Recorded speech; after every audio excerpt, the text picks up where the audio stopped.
신앙생활에 있어서 교회 생활이 참 무엇보다 중요합니다. 하나님 앞에서 우리는 영적인 삶을 살아야 됩니다. 세상에 살고 있지만 우리는 영적인 존재입니다. 이 영적인 존재는 하나님께 속한 자의 삶을 살아야 할 것입니다. 그렇다면 우리가 영적인 삶을 어디에서 살고 있느냐? 교회를 통해서 공급받는 것입니다. 영적인 능력을 교회를 통해서 우리가 공급받고 세상에 나가서 영적인 삶을 살아야 한다는 것입니다. 그래서 교회를 어떤 교회를 다니느냐, 어떤 교회에 속해 있느냐가 참으로 중요합니다. 좋은 교회, 은혜로운 교회, 생명이 있는 교회, 이런 교회가 영혼을 살리는 교회, 이런 교회가 살만나는 교회가 되게 되는 것입니다. 여러분 어떻습니까? 영적으로 힘들어지면, 영적으로 힘을 잃어버리면 육신의 삶도 재미가 없습니다. 의욕이 떨어집니다. 믿음이 있는 사람이라면 그렇습니다. 신실한 그리스도인이라고 하면 영적인 삶이 막혀 있을 때에, 문제가 있을 때에 육신의 삶이 아무런 의욕도 없고 재미도 없다는 것입니다. 그래서 교회에서 예배드리고 성도와 교제를 하면서 영적인 기쁨이 있어야 돼요. 행복이 있어야 된다는 것이죠. 오늘도 하나님 앞에 우리가 예배를 드리고 있습니다. 이 예배를 통해서 하나님의 백성다운 삶을 살 수 있는 능력을 갖기를 원합니다. 하나님의 임재하심을 경험할 수 있어야 돼요.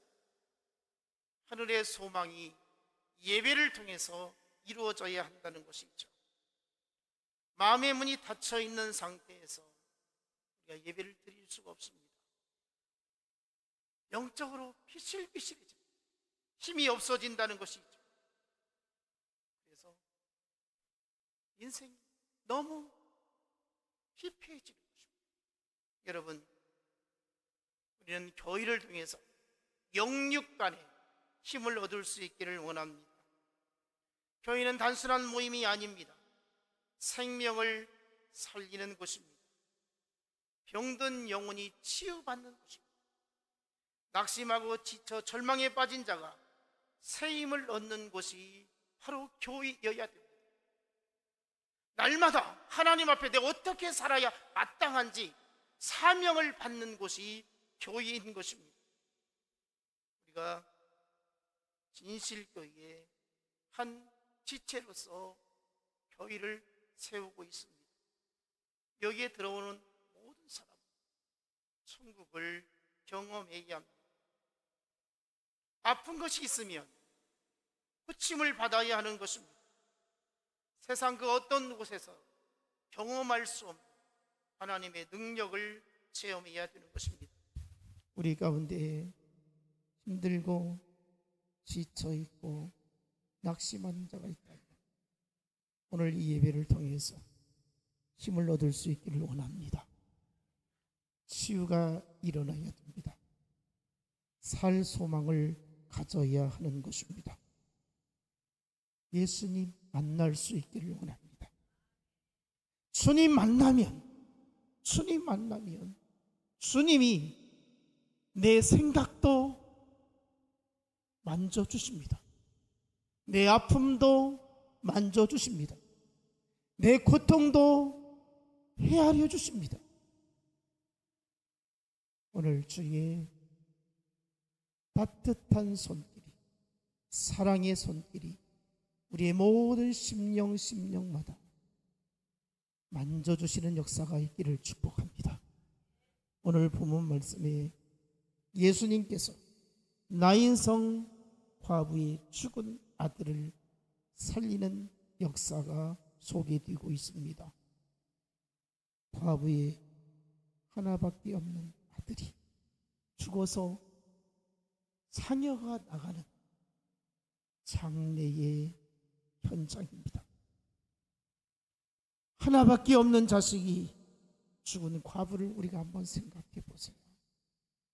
얼마나 슬픔이 있겠습니까? 남편이 죽었을 때 그리 슬펐는데 자식이 죽으니까 남편 죽었을 때의 슬픔과는 비교할 수 없는 너무나도 큰 고통이 이 여인에게 있었던 것입니다. 한없이 눈물을 흘리며 슬퍼하게 되어졌던 것이죠. 바로 우리 인생이 이런 인생이 아니겠습니까? 오늘날 현대인들은 마치 이 과부의 삶을 살고 있는 것 같습니다. 이래저래 아픔이 있습니다. 고통이 있습니다. 괴로움이 있습니다. 믿었던 사람이 배신을 하기도 하고 나를 정말 좋아하는 줄 알았습니다. 나를 귀히 여기는 줄 알았습니다.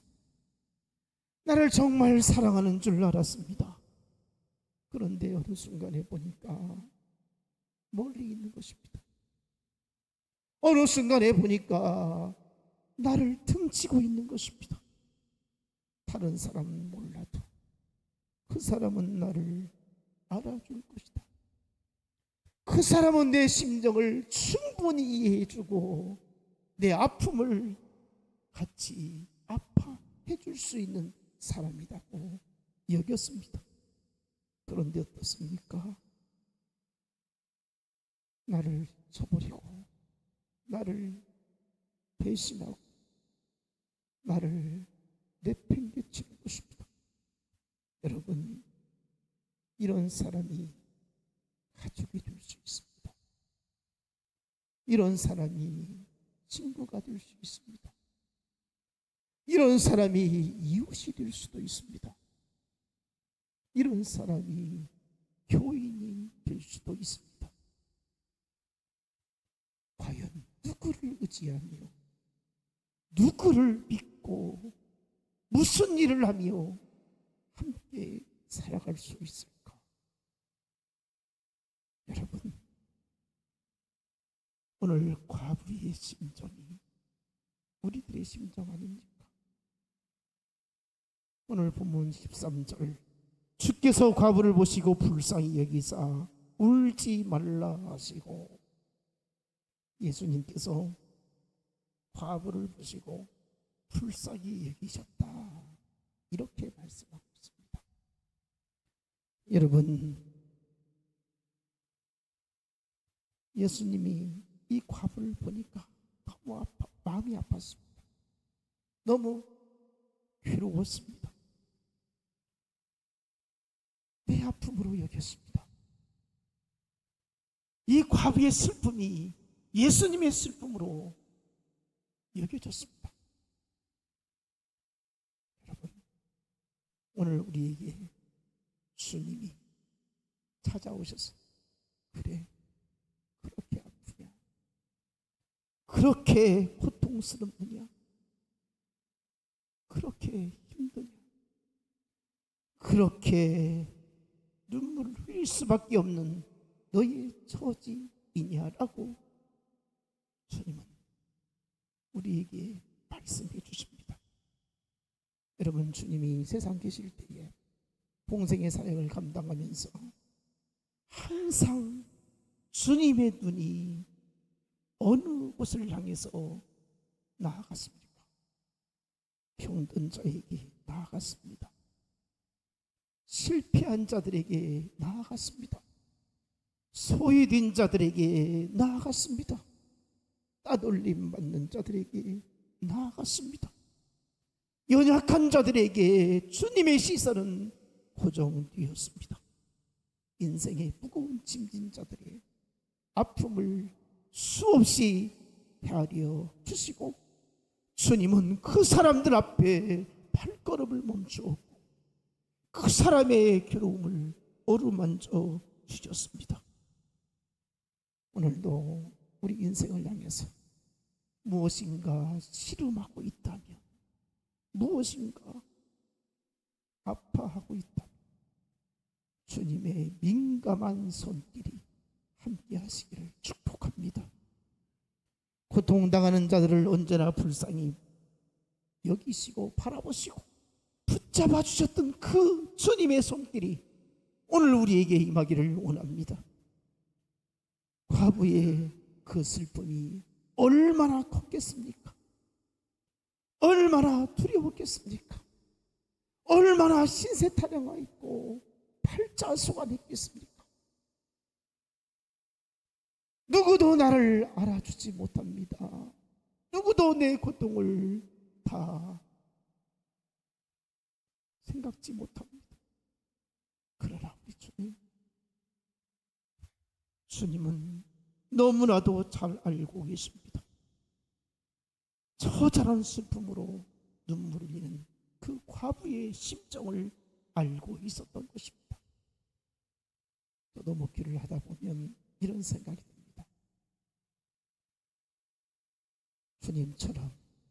주님처럼 모든 것을, 아픔을, 괴로움을, 힘들어하는 것을 다 알게 된다면 얼마나 좋을까. 그런데 다 알지 못해서 잘못된 판단을 하기도 하고 잘못된 속단을 하기도 하고 실수를 하기도 합니다. 그러나 우리 주님은 실수가 없으십니다. 우리 주님은 완벽하게 모든 인간의 생사고락을 알고 계십니다. 그래서 예수님이 하시는 말씀이 슬픔의 눈물을 흘리는 이 과부를 향해서 울지 말라, 이렇게 말씀하십니다. 울지 말라. 울지 않기 바랍니다. 우리 옆 사람과 위로하며 격려합시다. 울지 마세요. 울지 마세요. 힘을 내세요. 더 이상 울지 마세요. 슬픔의 눈물을 닦아주시는 주님의 음성이 우리의 귀에 크게 들려지기를 축복합니다. 예수님의 말씀은 빈말이 아니었습니다. 그냥 단순하게 위로해주는 말이 아니었습니다. 예수님은 과부의 슬픔의 눈물을 얼마든지 멈추게 하실 수 있는 권능을 가지시게 되었던 것입니다. 에레미야 31장 16절에 하나님이 에레미야를 통해서 대언을 하십니다. 여호와께서 이와 같이 말씀하시니라. 네 울음소리와 네 눈물을 멈추어라. 네 일에 싹쓸 받을 것인즉 그들이 그의 대적의 땅에서 돌아오리라. 여호와의 말씀이니라. 여러분, 우리에게는 눈물이 멈추도록 하나님이 함께 하십니다. 살 소망을 가질 수 있습니다. 이제 울지 않기를 바랍니다. 주님이 울지 말라고 하니까, 주님이 울지 말라고 말씀하실 때에는 내가 책임져 주겠다는 겁니다. 내가 네 고통을 해결해 주겠다는 것입니다. 예수님께서 관의 손을 떼시니까 이제 장례 행렬이, 상여꾼이 멈추게 되었습니다. 하나님을 믿는 사람에게는 반드시 구원의 역사가 나타나게 되어지는 것입니다. 이제 장래의 여정을 멈추게 하신 주님, 얼마든지 주님의 생각 속에는 이 영혼이 다시 몸으로 들어올 수 있다는 주님의 능력을 나타내고자 했던 것입니다. 여러분, 사람이 사람을 바로 잡고 사람이 사람의 마음을 아픈 것을 싸매어 주는 것 쉽지 않습니다. 아무리 위로를 하고 아무리 격려를 하고 아무리 싸매려고 붙잡으려고 해도 어려운 것이 인간의 마음입니다. 그러나 우리 주님이 만져주시면 순식간에 회복되어지는 역사가 일어나게 되어지는 것입니다. 주님은 오늘 우리에게 말씀해 주십니다. 내가 너의 슬픔의 길을 멈추게 하겠다는 것입니다. 너의 아픔의 그 길을 이제 끝내게 해주겠다고 말씀하십니다. 여러분, 오늘 예배드리고 은혜 받았다면 우리는 예배 끝나고 놀랍게 변화가 일어나야 할 것입니다. 주의 종이 선포하지만 이 소리가 주의 음성으로 들려지는 자들에게는 생명의 역사가 일어나게 될 것이고 복음의 역사가 일어나게 될 것이고 내 아픈 마음이 치유가 일어나게 될 것입니다. 창세기 16장 이하를 보면 아브라함의 아내 사레가 아이를 낳지 못하자 자기 몸종인 하갈을 자기 남편인 아브라함에게 첩으로 들여서 아이를 가지도록 합니다. 참 끔찍한 일이죠. 그래서 세월이 흘러서 하갈이 임신하게 되었고 이제 막상 이 하갈이 아브라함을 통해서 아이를 갖게 되어지니까 학대를 하기 시작합니다. 사레가 학대를 합니다. 자기 몸종을 아브라함에게 들어가라고 해놓고는 막상 아이를 가지니까 꼴을 보기가 어려웠습니다. 이때에 하갈의 고통은 이루 말할 수 없습니다. 내가 원했던 것도 아니었는데 내가 요구했던 것도 아닌데 나는 하갈을 사레의 몸종으로서 그냥 이 집에서 평안하게 살기를 원했었는데 어느 날 내 안주인이 사레가 내게 이렇게 말했어. 나는 그대로 순종했을 뿐인데 이제는 핍박을 하게 되었던 것입니다. 그리고 하갈의 마음을 더 아프게 한 것은 사레 학대도 있지만 아브라함의 태도였던 것입니다. 아브라함이 사레가 날마다 괴롭힙니다.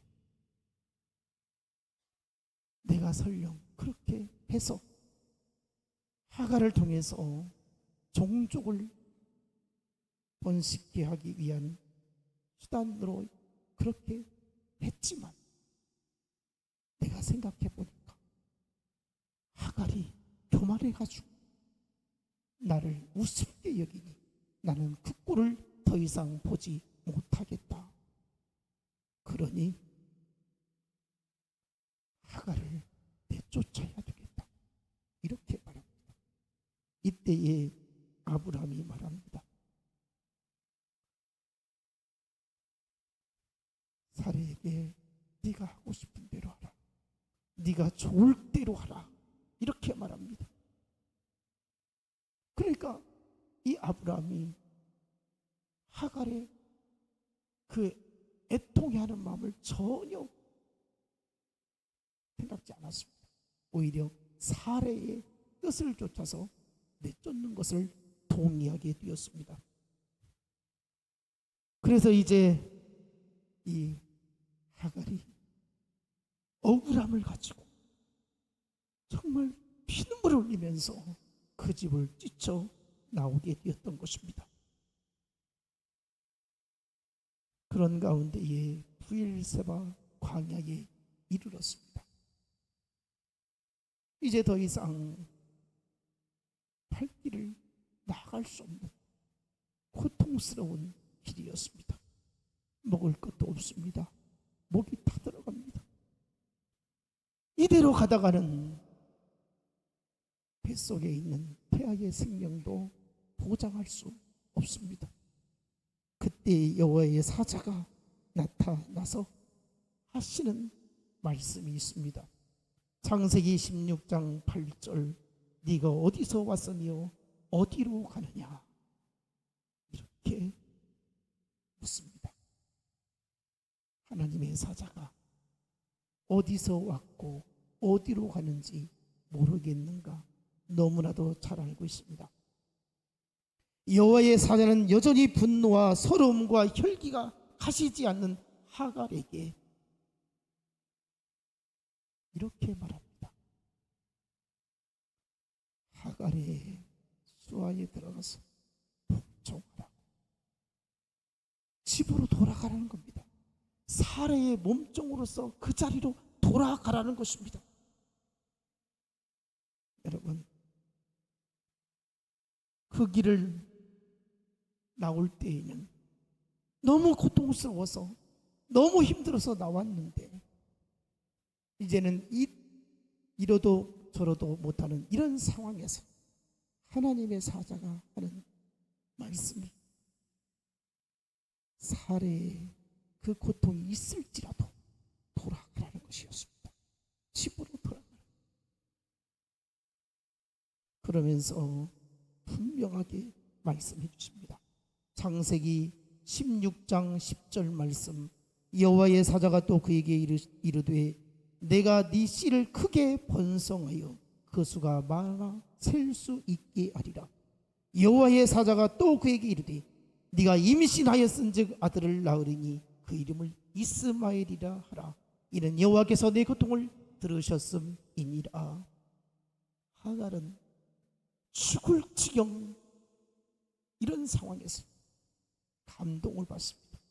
여호와께서 나의 고통을 들으셨다. 아무도 자기 고통을 알아준다고 이런 생각을 못했습니다. 누구도 내 아픔을, 내 신음을 헤아린다고 여기지 않았습니다. 그런데 하나님께서 이 하갈의 고통을 헤아리고 계셨습니다. 하갈의 아픔을 알고 계셨습니다. 아브람도 하갈을 버렸습니다. 그 서러움, 그 고통, 그것이 분개되어지고 화가 치밀어 올라섰는데 이제 하나님의 음성을 들으니 큰 위로가 되었습니다. 하갈은 생애 가장 절박한 순간에 자신을 보고 계시는 하나님의 은혜를 깨닫게 되었다는 것입니다. 그래서 그때에 하나님을 찬양하는 고백을 하는데 창세기 16장 13절, 하갈이 자기에게 이르신 여호와의 이름을 나를 살피시는 하나님이라 하였으니 이는 내가 어떻게 여기서 나를 살피시는 하나님을 비었는고 함이라. 하나님을 비었다는 거예요. 하나님께서 나를 살펴주신다. 이런 데서, 이 광야길에서 하나님이 나를 만나주시다니, 나를 돌보아 주시다니 얼마나 힘이 생겼는지 모릅니다. 그 이후로 하갈은 하나님의 사자가 시키는 대로 집으로 돌아가게 되었습니다. 그래서 결국 이스마엘을 낳게 되었고, 이스마엘을 낳게 되었지만 결국 그 집에서 살지 못하고 쫓겨나서 이제 정처 없이 막막한 광야길로 다시 들어가게 되었던 것입니다. 이때에 창세기 21장 16절 말씀을 보면 하갈이 하나님께 크게 소리내어 울며 자식이 죽는 것을 참아 보지 못하겠나이다. 17절 18절 하나님의 사자가 하늘에서부터 하갈을 불러 이르시되 하갈아 무슨 일이냐, 일어나 두려워하지 말라. 하나님이 저기 있는 아이의 소리를 들으셨나니 일어나 아이를 일으켜 네 손으로 붙들라. 그가 큰 민족을 이루게 하리라 하시니라. 이렇습니다. 여러분, 하나님이 그때에 살 길을 열어주십니다. 목말라 죽게 생겼습니다. 기진맥진에 이제 더 이상 나아갈 수 없게 되었습니다. 하나님이 아이의 그 고통의 소리를 들었고 하갈의 통곡하는 소리를 하나님께서 들어주셨습니다. 그래서 눈을 밝혀서 두리번 찾아보니 거기에 오아시스가 있었던 곳입니다. 샘물을 보기 위해서 목말라 죽어가는 하갈과 이스마엘을 살리고 구원의 역사가 일어나게 되었던 것입니다. 여러분, 그렇습니다. 우리도 마찬가지입니다. 인생의 광야길에서 주저앉고 싶을 때가 얼마나 많이 있습니까? 힘든 인생 여정이 우리 앞에 얼마나 많이 펼쳐지고 있습니까? 그때마다 하나님의 사자가 우리들에게 음성을 들려주십니다. 너는 어디서 와서 어디로 가느냐? 무엇 때문에 그렇게 울고 있느냐? 무엇 때문에 그렇게 힘들어하고 있느냐? 무엇 때문에 그렇게 답답해하고 있느냐? 무엇 때문에 그렇게 억울해하느냐? 하나님이 우리에게 물으십니다. 하나님은 알고 물으십니다. 왜 물으십니까? 힘을 내라는 것입니다. 우리가 아까 부른 찬송 있지 않습니까? 372장 멸시와 학대를 당했던 흑인들이 노예 제도가 있을 때에 너무너무 고통스러웠습니다. 핍박을 당했습니다. 사람 취급을 받았습니다. 이때에 그들이 부른 찬송이 이 찬송입니다. 그 누가 나의 기름 알미요 또 나의 슬픔 알까? 주밖에 누가 알아주랴. 나 자주 넘어집니다. 오 주여, 나 자주 실패합니다. 하늘에 호소했습니다. 하나님께 호소했습니다. 나의 처지와 형편을 하나님은 다 알아주신다고 눈물을 흘리며 통곡하며 하나님 앞에 고백을 했던 것입니다. 여러분, 오늘 우리가 눈물을 흘리고 있다면, 우리가 억울해 고통스러워하고 있다면 주님께 나아가기를 원합니다. 나의 성의 과부처럼 슬픔에 빠져 있다면, 하갈처럼 집에서 쫓겨나 인생을 방황하고 있다면, 여러분, 하나님을 마음껏 부르짖기를 원합니다. 우리에게는 부모도 자식도 때로는 없는 것 같은 생각이 들 때도 있습니다. 돈도 없을 때도 있습니다. 건강도 잃을 때도 있습니다. 사랑해 주는 사람도 없는 것 같은 생각이 들 때도 있습니다. 이것저것 절망에 빠지게 하는 것들이 우리에게 참 많이 있습니다. 그때마다 주님밖에 없구나. 주님밖에 내 눈물을 닦아주실 이가 없다. 여러분, 이제 울지 마시고 주님께 나아가기를 원합니다. 주님이 힘을 주실 줄 믿습니다.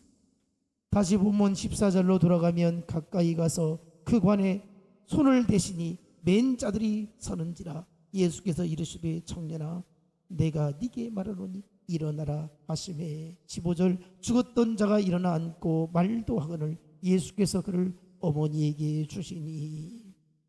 예수님께서는 너무 불쌍하고 애처롭게 오는 이 과부를 보고 관에 손을 댔습니다. 관을 메고 가는 사람들이 멈추게 됐죠. 관 속에 눕혀있는 시신을 향해서 청년아 내가 네게 말하노니 일어나라. 이미 썩어 부패된 죽은 청년이 어떻게 알아들을 수 있겠습니까? 미친 짓 아니겠습니까? 예수님이 실성한 건 아니겠습니까? 이건 의학으로, 과학으로, 이성으로, 상식으로 해석할 수 없는 문제인 것입니다. 관을 메고 가던 사람들이 예수님께 뭐라고 했겠습니까? 이 사람 미친 사람 아니야? 그렇게 말하지 않았겠습니까? 그러나 주님이 말씀을 선포하니까 관 속에서 관이 들리더니 뚜껑이 들리더니 사람이 일어나게 되었던 것입니다. 일어나더니 말도 하는 것이었습니다. 여러분, 이것이 하나님의 역사 아니겠습니까? 사단은 사람에게 아픔을 주고 슬픔을 주고 불신을 하게 하고 고통을 줍니다. 사단은 그 가정에 극도의 불안감과 슬픔을 안겨주었습니다. 그러나 예수 그리스도는 슬픔을 몰아내고 그 가정의 과부에게 기쁨으로 충만하게 역사해 주신 것입니다. 그래서 어머니에게 하기를 이 청년을 넘겨주게 됩니다. 여러분, 오늘 우리에게 이와 같은 놀라운 역사가 일어나기를 원합니다. 오늘날 수많은 사람들이 믿음이 죽어 있습니다. 사명이 죽어 있습니다. 희망이 죽어 있습니다. 사랑이 죽어 있습니다. 우리가 지금 살아 있어야 마땅한데 죽은 것들이 너무나도 많이 있습니다. 관 속에 눕혀 있는 시체처럼 되어지는 우리의 모습이 무엇이 있습니까? 마귀와 조할 일을 우리가 지금 행하고 있지 않습니까? 사단이 끌고 가는 대로 따라가고 있지 않습니까? 하나님의 영이 성령이 역사한다면 우리는 결코 죽음의 길을 갈 수 없습니다. 고난의 길을, 슬픔의 길을 갈 수 없습니다. 여러분, 우리 주님이 함께 하시면 우리가 죽었다라고 여기는 것들이 살아날 수 있습니다. 인간관계도 살아날 수 있고요, 여러분 건강도 살아날 수 있고요, 여러분의 생업도 살아날 수 있습니다. 얼마든지 살아날 수 있습니다. 못할 게 없습니다. 안 될 것 없습니다. 내 마음 주님께 붙들림 받으면, 복음에 사로잡히면 무엇인들 못하겠습니까? 다 할 수 있습니다. 주님 앞에 우리 모두 깨어있기를 원합니다. 잠언 24장 16절 말씀에 그래도 의인은 7번 넘어질지라도 다시 일어나려니와 악인은 재앙으로 인하여 엎드러지느니라. 여러분, 수없이 넘어지지 않았습니까? 그러나 우리는 의롭다 여김을 받은 하나님께 속한 자이기 때문에 일어나야 되는 것입니다. 수없이 넘어졌지만 또 일어나야 되는 것입니다. 교회 생활하면서, 신앙생활하면서 우리가 얼마나 많이 넘어지고 있습니까? 넘어졌다가도 일어나야 됩니다. 반드시 일어나야 되는 것입니다. 진짜 믿음을 가진 사람들은 진짜 신실한 사람들은 넘어져도 회복이 되어지는 것이죠. 일어나게 되어지는 것이죠. 하나님께 쓰임받는 사람들이 얼마나 많은 연단이 있습니까? 얼마나 많은 영적인 훈련이 있습니까? 잘 이기고 승리하게 되어지는 것입니다. 우리 인생에 많은 일들이 일어나고 있습니다. 그러나 하나님이 역사해 주시면 나인성 과부의 아들처럼 죽음 같은 고난과 괴로움과 아픔 속에서도 예수님의 능력을 힘입어서 일어날 수 있다는 것입니다. 반드시 일어서야 되는 것입니다. 본문 16절 보면 모든 사람이 두려워하며 하나님께 영광을 돌려 이르되 큰 선자가 우리 가운데 일어나셨다 하고 또 하나님께서 자기 백성을 돌보셨다 하더라. 17절 예수께 대한 이 소문이 온 유대와 사방에 두루 퍼지니라. 여러분, 이 죽은 청년이 살아나서 일어나 앉고 말도 할 때에 하나님께 영광이 되어지고 거기에 있는 장례식장에 왔던 그 많은 사람들이 깨닫게 되어집니다. 이분이 하나님이시구나. 예수님이 하나님이시구나. 그래서 온 소문이 퍼지게 되었다는 거예요. 여러분, 우리가 믿음으로 살면 얼마든지 하나님께 영광이 될 수 있고 좋은 소문이 날 수가 있습니다. 우리가 믿음으로 살지 못하고 인간적인 생각에 사로잡혀서 아파하고 고통에 빠져 있다면 우리는 주의 이름을 욕되게 하는 것입니다. 부탁을 드립니다.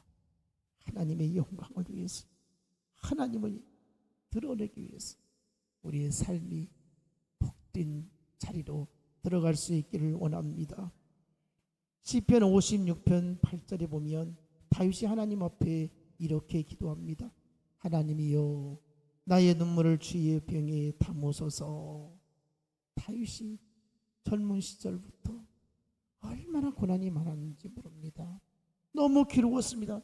다윗을 죽이려고 하는 사람이 여기저기 있습니다. 다윗이 어떤 믿음이 있었는가 하면 나는 하나님 사랑받는 자녀입니다.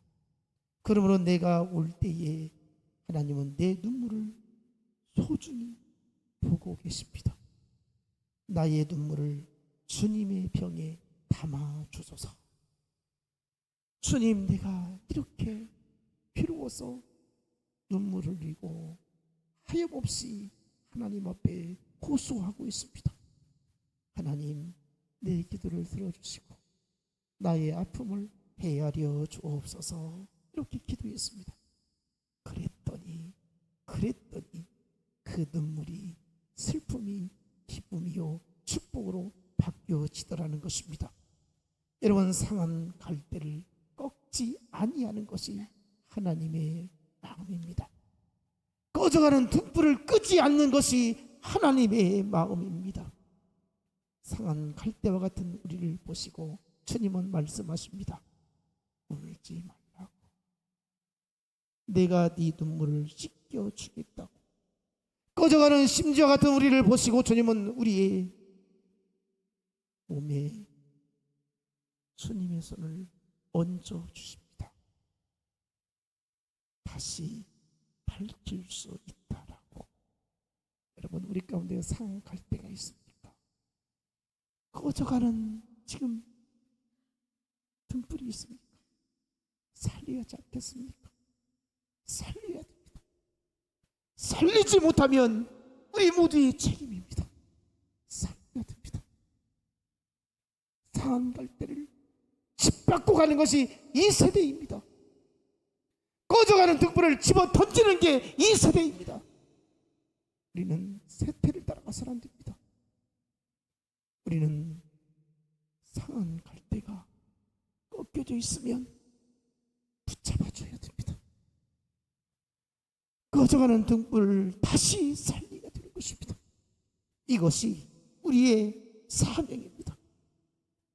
교회가 교회 되게 하고 성도가 성도가 되게 하려면 우는 자의 눈물을 닦아줘야 되는 것입니다. 히브리 4장 16절에 그러므로 우리가 긍휼하심을 받고 때를 따라 돕는 은혜를 얻기 위하여 은혜의 보좌 앞에 담대히 나아갈 것이니라. 때를 따라 하나님의 은혜가 임한다는 것입니다. 주의 보좌로 우리 다 같이 나아갑시다. 하나님의 은혜의 보좌로 나아갑시다. 그래서 하나님의 나라를 힘있게 이루어갈 수 있어야 하는 것입니다. 우리의 필요에 따라서 하나님께서 적절하게 베풀어 주시는 그 은혜 안에서 살아가는 우리 모두가 되어지기를 주님의 이름으로 축복합니다. 사랑합니다. 축복합니다. 우리 일어나서 옆 사람과 힘을 내세요. 힘을 내세요. 사랑합니다. 사랑합니다.